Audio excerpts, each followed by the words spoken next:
La commune de Bargny, située à 28 km de Dakar, a été gravement touchée hier par une houle dévastatrice qui a englouti la façade d'une trentaine de maisons. Ce phénomène, malheureusement récurrent, met en lumière la vulnérabilité croissante des populations face à l'avancée inexorable de la mer. Les habitants, pris au dépourvu par la montée des eaux, ont vu leurs maisons détruites, emportant avec elles leurs biens précieux, laissant des familles dans une désolation totale. L'érosion côtière, exacerbée par le changement climatique, est devenue une menace constante pour les communautés vivant le long du littoral sénégalais.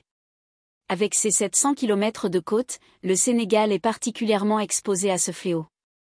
Les scientifiques estiment que 65% de ces côtes sont touchées par l'érosion, un chiffre alarmant qui souligne l'urgence de prendre des mesures pour protéger les zones habitées.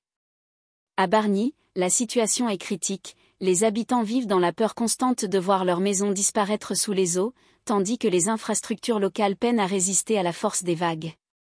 Les conséquences de l'avancée de la mer sont multiples: destruction des habitations, perte de terres cultivables, réduction des espaces disponibles pour l'habitat, et compromis des moyens de subsistance des pêcheurs, dont l'activité est directement liée à la proximité de la mer.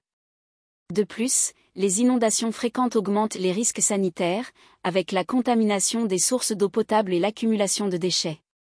Face à cette situation, les autorités locales et nationales sont appelées à renforcer les dispositifs de protection côtière et à mettre en place des stratégies d'adaptation pour les communautés les plus exposées.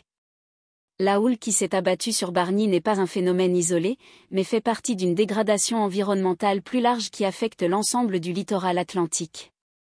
Pour les habitants de Bargny, déjà confrontés à des défis socio-économiques majeurs, il est urgent que des mesures concrètes soient prises pour ralentir, voire stopper, l'avancée de la mer et protéger les vies et les biens en première ligne face à cette menace naturelle.